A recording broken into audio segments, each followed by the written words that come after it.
Hello, everybody. Thank you for watching. It's the American Doofus Show. Don't be a doofus. We begin with a look back at what has been happening since Wednesday of this week. I had it on the second part of the live, I believe, on Wednesday, the picture of the gallows with the hangman noose. Some thought that was funny. Some thought it was a harmless political statement. Many took it as a symbol of racism and hate. And I know there are some that would like to know who is responsible for that. So, to the viewers, if you happen to come across that information, if you happen to see some sort of video or photo that shows who was responsible for that, turn it into authorities first of all, and then turn it in to me if you would, because I have some people that would like to know who's responsible for that. A Capitol Hill police officer was killed because of a head injury. Again, some will say that's justified. Some will say that's what he signed up for. Many will grieve it as senseless. There's a recorded phone call of Rudy Giuliani calling Senator Tuberville, former football coach, and trying to get him to object to every single thing while the rioting is going on. The concern is still trying to stop Trump from losing power. The corruption runs deep, and the corruption is real. We've learned that 2 Seattle police officers appear to have been involved in breaching the Capitol on Wednesday, and a New York City court judge. We know that state representatives were involved. All of this created a big problem for the Black community, because the Black community has seen their members arrested for nothing all throughout the past year of 2020, from George Floyd on. Now, in not all cases was nothing, not all cases was it an unjust arrest, but in an incredibly vast majority of cases, it was unjustifiable. And that caused a problem in the Black community when they saw people without color, if you will, walking in and out of the Capitol building just like they were privileged to do so. Now, some view what happened Wednesday as necessary, and some view what happened Wednesday as not enough. And a majority were horrified. People say, this isn't America. This is America.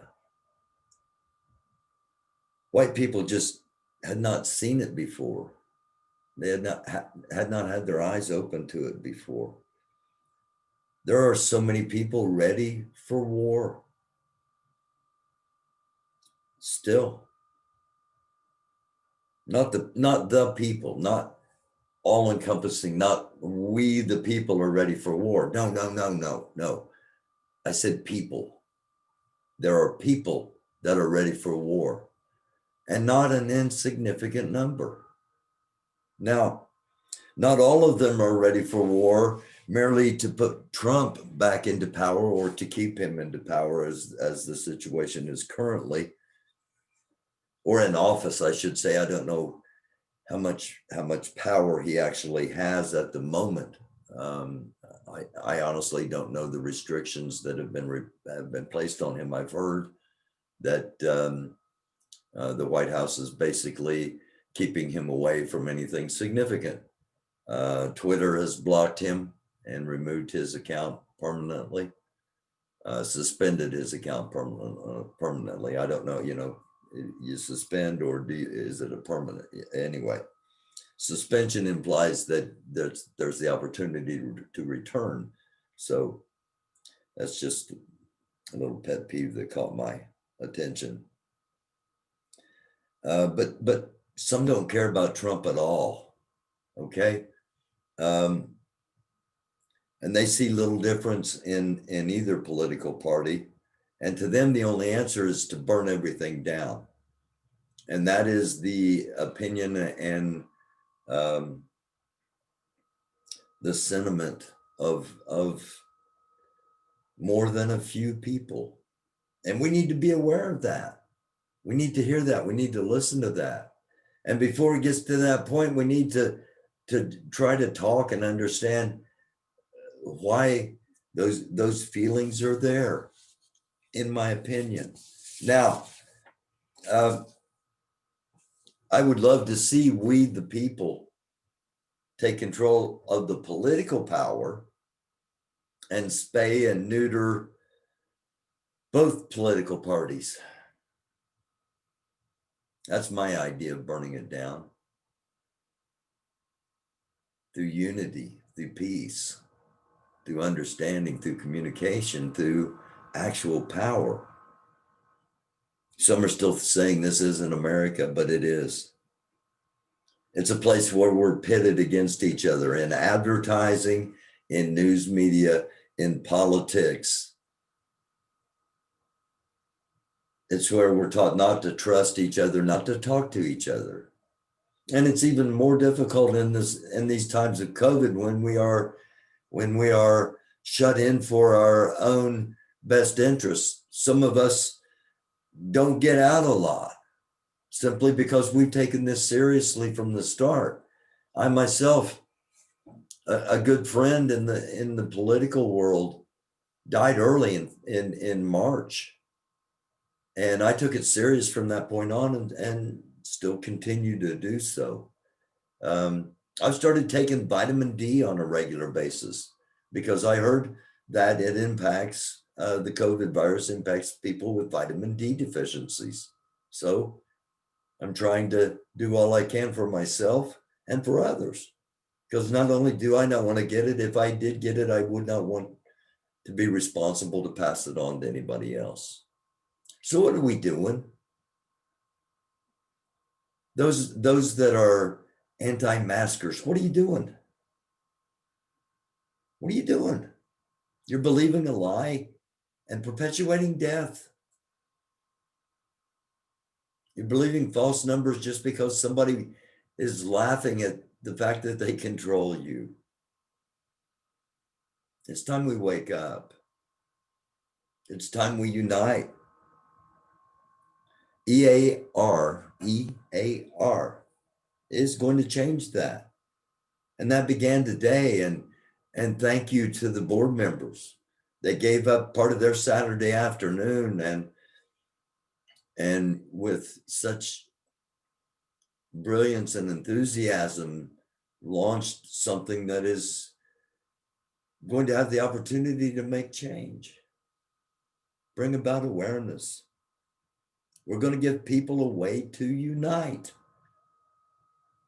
peacefully, powerfully. Look for a GoFundMe soon, a foundation GoFundMe to get the organization off the ground. And if you want to help me do what I keep doing, and you want to help the program, the Cash App is $americandufus. And when I had mentioned it before, I always said, look at it like you're buying me a cup of coffee. Just everybody put $5 in. Hey. The t-shirts that you see here, they're going to be available soon as well as other things. T-shirts and more will be available soon.